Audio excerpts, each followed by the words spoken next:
I thought I was getting married in paradise. Turns out I was just paying for the world's most expensive theater performance, and I was the only one who didn't know it was fake.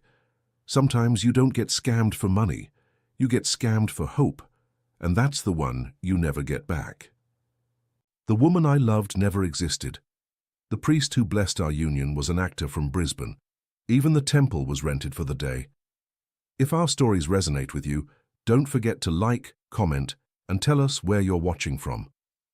This story was shared with us by one of our longtime viewers, and he wanted his experience heard. The incense was burning when I first saw the temple. Golden Buddha statues lined the entrance, and orange-robed monks walked the grounds like something from a travel brochure. Jiraporn squeezed my hand as we approached the altar where our ceremony would take place. "Are you ready, my love?" she whispered, her voice trembling with what I thought was emotion. I nodded, feeling like the luckiest man alive. At 58, after 23 years as a plumber in Ohio and a divorce that left me hollow, I never imagined I'd find love like this. The priest smiled warmly as he began the ceremony, speaking in melodic Thai before switching to English for my benefit.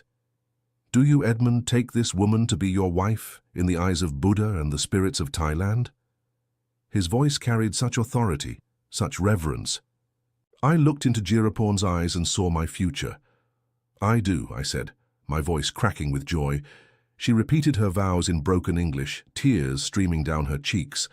The witnesses, 3 elderly Thai men in traditional dress, nodded approvingly as we exchanged rings. I'd paid $8,000 for this ceremony, but watching Jiraporn's face glow in the temple light, it felt priceless. The priest blessed our union with holy water and tied our wrists together with sacred string. "You are now husband and wife," he announced. "May your love be eternal, and your journey together blessed." We kissed as traditional Thai music played from hidden speakers. I'd never felt so complete, so purposeful. This wasn't just a wedding, it was my rebirth. After the ceremony, we signed what appeared to be official documents. The priest assured me everything was properly registered with Thai authorities. "Your marriage is legal in both Thailand and America," he said, stamping each page with an ornate seal. I trusted every word, every gesture, every sacred moment of what I believed was the most important day of my life. The months that followed felt like a fairy tale I never wanted to end. Jiraporn transformed our small apartment in Pattaya into a home I'd only dreamed of. Every morning I woke to the smell of pad thai and fresh coffee, and her gentle hand stroking my graying hair. "Good morning, husband," she'd whisper, kissing my forehead. I'd never been called husband with such tenderness. She'd talk about our future while we ate breakfast on the balcony overlooking the beach. "When we have children, we teach them English. And Thai," she'd say, her eyes bright with possibility. "They will be beautiful like their mama and strong like their papa." I sent nearly $15,000 back to Ohio to begin selling my house. I was ready to make Thailand my permanent home. Jiraporn made me feel young again, vibrant in ways I'd forgotten were possible. She'd massage my shoulders after I spent days walking around Pattaya, always encouraging me to explore, while she worked at what she said was a small restaurant downtown. "You rest, my love. I take care of everything," she'd say. In the evenings, we'd sit on the beach watching sunset after sunset, her head on my shoulder. "I never been so happy before you," she'd tell me. "You saved my life, Edmund. You give me hope for tomorrow." I believed every word because I needed to believe it. After my divorce in Ohio, I'd spent 3 years in a studio apartment, eating microwave dinners and watching my reflection grow older and lonelier in the bathroom mirror. Jiraporn changed all of that. She made me feel valuable again, desired, necessary. When she talked about our future children, about growing old together in paradise, I saw a second chance at the life I'd always wanted but never achieved. The first crack in my perfect world appeared on a Tuesday afternoon in month 4. Jiraporn's phone rang during lunch, and she immediately stepped outside to answer it, speaking rapidly in Thai. This had been happening more frequently, but I'd never questioned it before. When she returned, her face was troubled. "My mother very sick," she said, sitting down heavily. "She need operation for her heart. Very expensive." My chest tightened with concern. "How much does she need?" I asked, already reaching for my wallet. "Maybe 10,000 baht," she said quietly. "But I cannot ask you for money. You already do so much." I insisted on helping, transferring the money that same day. It felt good to support her family, to be the provider she needed. But over the following weeks, I started noticing small inconsistencies in her stories. One day, she mentioned her mother was 65, but later, she said 58. She spoke of visiting her family in Chiang Mai, but then referenced her childhood in Bangkok. When I asked about meeting her relatives, she'd grow quiet and change the subject. "My family very traditional," she'd explain. "They need time to accept foreign husband." The phone calls continued, always followed by requests for money. Her sister needed help with rent. Her brother's motorcycle broke down. Medical bills kept mounting for her increasingly sick mother. Each story tugged at my heartstrings and my wallet. I sent money gladly, proud to be a man who could solve problems, who could be the hero in his wife's life. But late at night, when Jiraporn thought I was sleeping, I'd catch her typing messages on her phone, her face illuminated by the blue glow, wearing an expression I'd never seen before, calculating, cold, focused. In those moments, she looked like a stranger. Everything shattered on a humid Thursday evening when I walked into a small bar near the beach looking for a cold beer. The man sitting alone at the corner table looked familiar, but it took me several seconds to place him. When recognition hit, my blood turned to ice.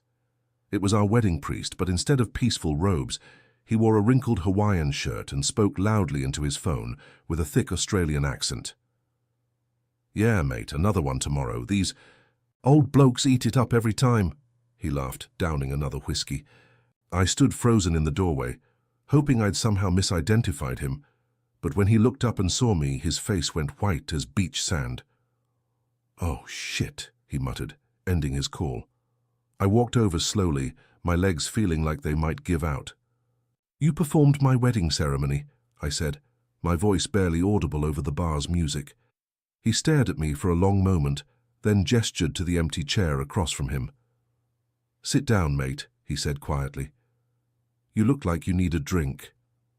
His name was Craig, and he'd been living in Thailand for 5 years after losing his job as a theatre director in Brisbane. "Started doing this to pay rent," he admitted, unable to meet my eyes. "Jiraporn approached me about 18 months ago, said she had a business opportunity for someone who could play a convincing monk." My hands trembled as I processed his words.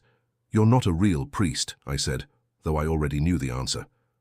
"Not even close, mate," he replied. "Never been religious a day in my life. But I studied the ceremonies, learned the right words, bought the costume. Most of these tourists don't know the difference between a Buddhist monk and a carnival performer." He ordered another round, his hands shaking slightly as he continued. "Your ceremony was one of my better performances, actually. Really sold the whole sacred marriage thing. The walk back to our apartment felt like a death march. Every step brought me closer to a confrontation I wasn't prepared for, but one I couldn't avoid." Jiraporn was cooking dinner when I entered, humming softly as she stirred something that smelled like heaven. "Hello, husband," she said without turning around. "How was your day?" I stood in the doorway watching her move around the kitchen. This woman I'd pledged my life to, wondering if anything about her was real. "I met someone interesting today," I said, my voice sounding strange and distant. "The priest who married us." Her stirring slowed, but she didn't turn around. "Oh," she said casually. "That nice. He is holy man."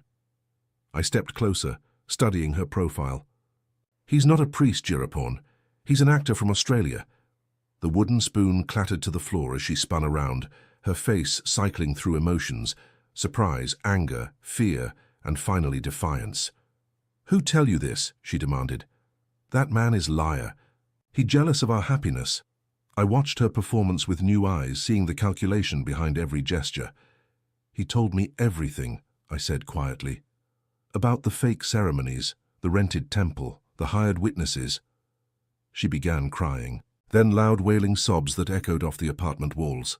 "How can you believe stranger over your wife?" she sobbed. "I love you, Edmund. Our marriage is real in my heart, in Buddha's eyes." For a moment, watching her break down, I almost believed her again. The tears looked so genuine, the pain so authentic. But then I remembered Craig's words about performance. "Show me our marriage certificate," I said. Her crying stopped abruptly. "Papers take time in Thailand," she said, wiping her eyes. "Government very slow, very corrupt, maybe few more months." I stared at this woman I thought I knew, seeing her clearly for the first time. "There is no certificate, is there?" I asked. The mask finally slipped completely. Her shoulders straightened, her tears dried, and when she looked at me, her eyes held no love, no warmth, only irritation at having been caught. I spent the next morning at the local district office, my stomach churning with dread and desperate hope. Maybe there had been some mistake, some miscommunication. Maybe our marriage was real despite Craig's confession. The clerk, a kind, middle-aged woman named Cyriluk, searched their records thoroughly while I waited. "I am sorry, sir," she said. Finally. No wedding ceremony registered on that date, no record of marriage between you and Miss Jiraporn. The room seemed to spin around me. "But we signed papers," I insisted, "official documents with stamps." She examined the copies I'd brought, her expression growing more sympathetic. "These are not real government forms," she explained gently. "The stamps are fake. This temple you mention, it has no authority to perform legal marriages." I stumbled, out of the office feeling like I'd been punched in the gut.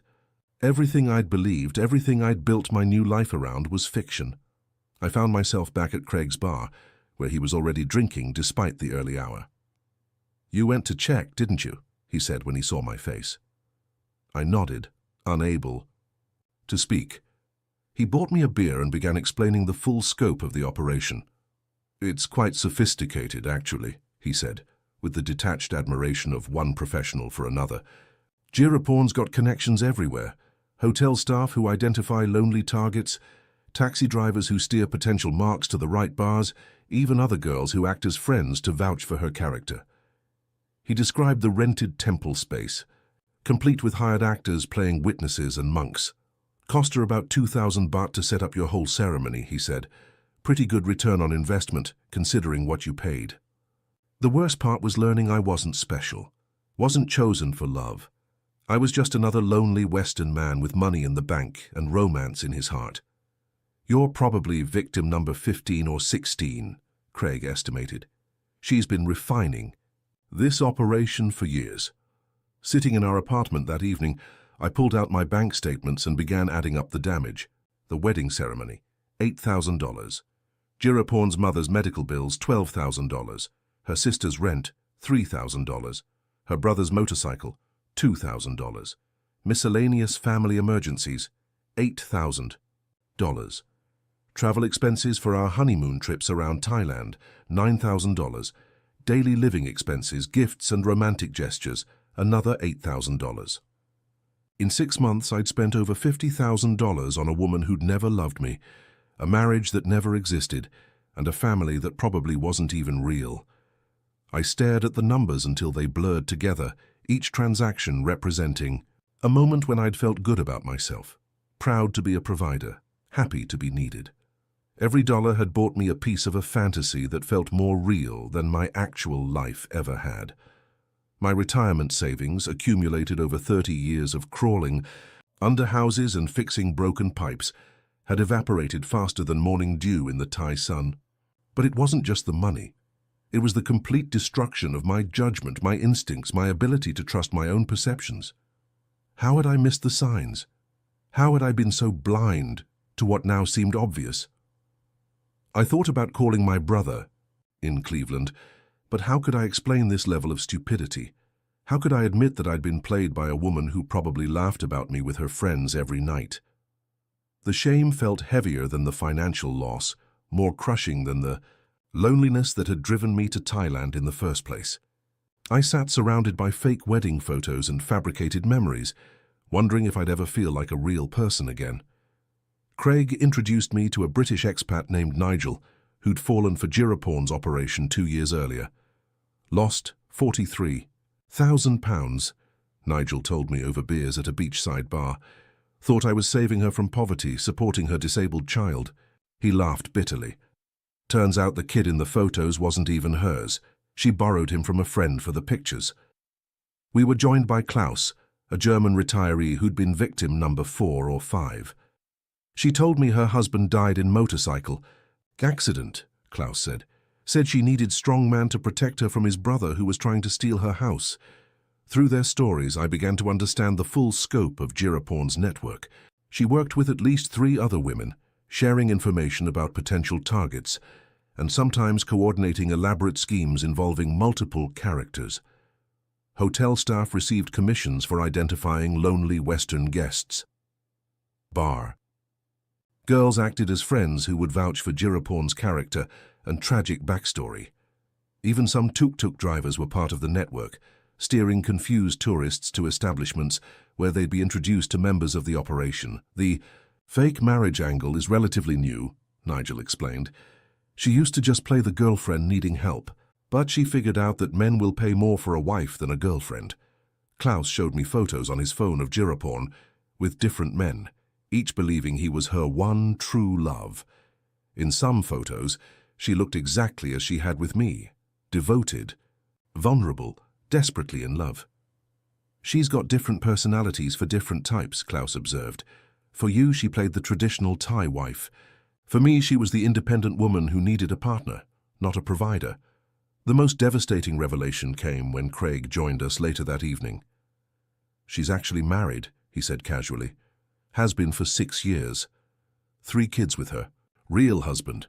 Lives in a nice house about an hour outside Bangkok. My fake wife had a real family, a real life that I'd been unknowingly financing while she built her fortune on lonely Western hearts. I knew I had to confront her one final time, but I dreaded it more than any conversation in my life. I spent all morning rehearsing what I'd say, how I'd present the evidence, how I'd maintain my dignity while my world crumbled. Jiraporn was folding laundry when I returned to the apartment, looking so domestic and innocent that for a moment I questioned everything again. We need to talk, I said, setting down printouts of my bank statements and photos Nigel had shared of her with other men. She glanced at the papers, and her face went completely neutral. About what, husband? She asked, but her voice had lost its usual warmth. I spread out the evidence like a detective presenting a case. About Craig being an actor, about the temple not being authorized for marriages, about Klaus and Nigel and all the other men you've scammed. She looked at each photo, each document, her expression never changing. When she finally spoke, her accent was less pronounced, her grammar more sophisticated. You went looking for problems, she said simply. Most men are happier not knowing. I stared at her. This person I'd shared a bed with for 6 months, wondering if I'd ever seen her real face before this moment. Was any of it real? I asked. Did you feel anything at all for me? She stood up slowly, her posture changing from submissive to authoritative.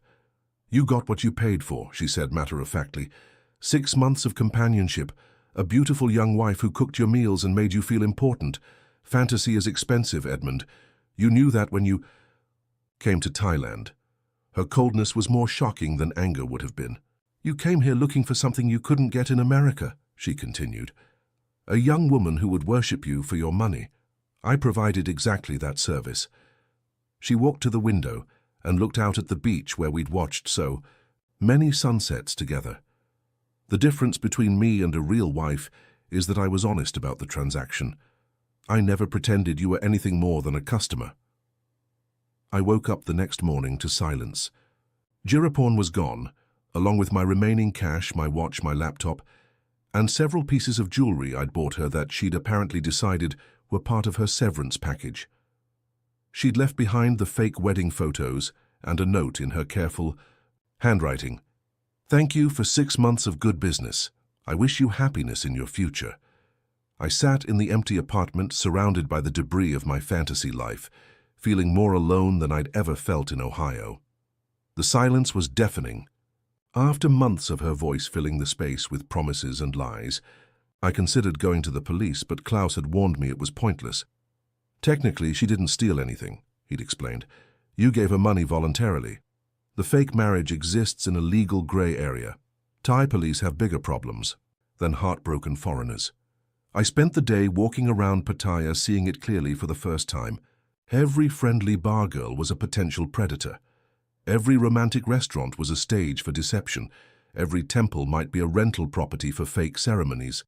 The paradise I'd thought I'd found revealed itself as an elaborate theme park, designed to separate lonely Western men from their money and dignity. I realized I had no real friends in Thailand. Everyone I'd met had been connected to Jiraporn's network or were fellow tourists just passing through. The isolation was crushing. I'd burned bridges in Ohio, telling everyone about my wonderful new wife and perfect new life. How could I return and admit the truth? I started drinking more, spending my days in dark bars, avoiding the sunshine and tourists. The other expats who'd been scammed became my only companions, and our conversations always circled back to the same questions.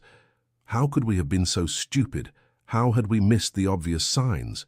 Why had we wanted to believe so badly that we'd ignored reality? The weeks after Jiraporn's disappearance blurred together in a haze of alcohol and self-recrimination. I'd wake up each day with the momentary confusion of forgetting she was gone. Then the crushing weight of remembering the truth would settle over me like a lead blanket. I couldn't bring myself to tell my family what had really happened. When my brother Mike called from Cleveland, I maintained the fiction that my marriage was going well. Jiraporn sends her love, I'd say, hating myself for the lie. We're thinking about visiting Ohio next Christmas. The deception felt like another layer of betrayal. Now I was lying to the people who actually cared about me to protect the illusion that had already destroyed me. I found myself obsessively researching romance scams online, reading stories of other men who'd been similarly duped. The patterns were always the same. Lonely Western man meets beautiful young woman, falls in love quickly, sends money for family emergencies, discovers he's been played. The forums were full of bitter men sharing their stories, warning others and trying to rebuild their shattered self-respect. Some had lost their homes, their retirement savings, their relationships with family who tried to warn them. I wasn't alone in my stupidity, but that knowledge didn't ease the shame. I started having anxiety attacks in crowded places, convinced that everyone could see my humiliation written on my face. The Thai people who served me beer or sold me food seemed to look at me with pity or amusement, as if they all knew what had happened. Paranoia crept in slowly, making me question every interaction, every friendly gesture. Was the hotel staff laughing about me behind my back? Had they been part of the setup all along? The loneliness that had driven me to Thailand in the first place returned with compound interest, intensified by isolation, humiliation, and the crushing realization that I'd made every wrong choice possible in trying to escape it. After 2 months of wallowing in self-pity and alcohol, I finally faced the truth that staying in Thailand was only making everything worse. Every street corner held memories of Jiraporn. Every restaurant where we'd eaten together felt like a crime scene. I couldn't rebuild my life in the place where it had been so thoroughly demolished. I began the painful process of arranging my return to Ohio, cancelling my visa, and booking flights I couldn't afford on credit cards I'd have to spend years paying off. The hardest part wasn't the logistics. It was admitting to myself that my grand adventure had been nothing more than expensive foolishness. I'd come to Thailand looking for a fresh start and found only the confirmation of my worst fears about myself, that I was naive, desperate, and fundamentally unlovable. The man who'd stepped off the plane 8 months earlier with dreams of romance and reinvention was gone, replaced by someone older, poorer, and profoundly wiser about the darker side of human nature. I packed my remaining belongings, mostly clothes and a few souvenirs that now seemed like evidence of my stupidity rather than mementos of adventure. The fake wedding photos went into the trash, along with love letters I'd written but never sent, and a journal where I documented my happiness with a woman who'd never existed. As I sat in the airport waiting for my flight, I watched other Western men arriving with the same hopeful expression I'd worn 8 months earlier.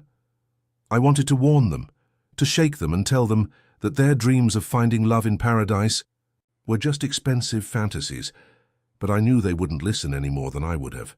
Some lessons can only be learned through experience, no matter how much they cost. The flight back to Cleveland felt like traveling backward through time to a life I no longer fit. My brother Mike picked me up at the airport, and I could see the questions in his eyes even though he was too polite to ask them directly.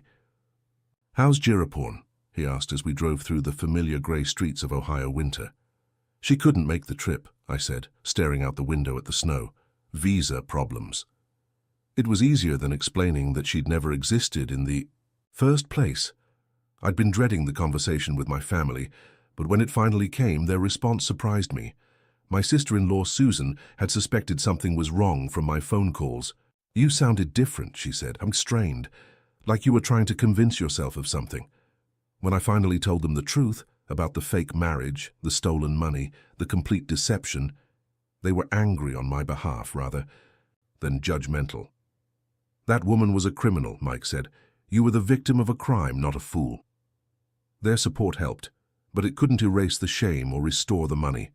I had to move in with Mike and Susan temporarily, sleeping in their guest room like a teenager who'd failed to launch.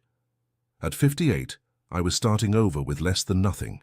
No savings, no house, no wife, and no illusions about my ability to judge character or make good decisions. The humiliation of depending on family charity at my age was almost worse than losing the money. I felt like a cautionary tale, a warning other people would share about the dangers of online romance and midlife desperation. But slowly, very slowly, I began to understand that my experience, as painful as it was, might have value if I could use it to help others avoid the same trap. Looking back now, 6 months after returning to Ohio, I can see that my journey to Thailand wasn't really about finding love. It was about running from loneliness and the fear that I wasn't worthy of genuine affection. Jiraporn didn't create those vulnerabilities. She just exploited them with professional skill. The fantasy she sold me wasn't just about romance. It was about being needed, being important, being the hero in someone else's story. That's what made the scam so effective and so devastating. She gave me exactly what I'd been missing since my divorce, a sense of purpose and value. The woman I thought I loved was really just a mirror reflecting my own desperate need to feel significant. The real tragedy wasn't losing the money or even being deceived. It was realizing how completely I'd lost touch with my own worth. I'd become so convinced that I was unlovable that I was willing to pay someone to pretend otherwise. Now I volunteer at a senior center in Cleveland, helping other older adults recognize and avoid romance scams. It's painful work because I see myself in every victim who calls our hotline. They all have the same desperate hope in their voices that I remember from my own phone calls with Jiraporn. "But she loves me," they insist when I try to explain the warning signs. "This is different. This is real." I understand their resistance because I felt the same way. Love makes us vulnerable to our own wishful thinking, and loneliness makes us willing to pay any price for connection. My expensive education in Thailand taught me that genuine relationships can't be purchased, that fantasy always has an expiration date, and that the loneliness driving us to make bad decisions will still be there when the illusion ends. But it also taught me that survival is possible, that shame eventually fades, and that even the most humiliating experiences can become sources of strength if we're brave enough to share them. I'll never get my money back, but I've gotten something more valuable: the ability to help others avoid the same devastating mistake, and the knowledge that my worth isn't determined by whether someone else loves me. The hardest part about sharing my story is knowing that some people will read it and think I deserved what happened. Maybe they're right. Maybe I was naive and desperate and foolish enough to ignore obvious warning signs because I wanted so badly to believe in fairy tales. But I also know there are other men out there right now, sitting in bars in Pattaya or Bangkok or Manila, falling in love with women who see them only as paychecks with heartbeats. Those men deserve to know what I learned too late. That real love doesn't require constant financial support, that genuine partners want to share their families rather than hide them, and that true marriage certificates don't take months to process. If my humiliation can save even one person from the same fate, then maybe it was worth something after all. My Pattaya marriage was fake, my wife was an actress, and even the priest was just another player in an elaborate con game. But my pain was real. My loneliness was real, and my need for connection was real. Those feelings led me into a trap, but they're also what make us human. The challenge isn't to stop feeling those needs. It's to find healthier ways to meet them, to build genuine connections based on mutual respect, rather than financial transaction, and to remember that our worth doesn't depend on someone else's willingness to love us. Thailand taught me that lesson the hard way, but it's a lesson that's serving me well back home in Ohio, where I'm slowly learning to be alone without being lonely, and to value myself without needing someone else's validation. The fantasy is over, but real life, as messy and imperfect as it is, has finally begun.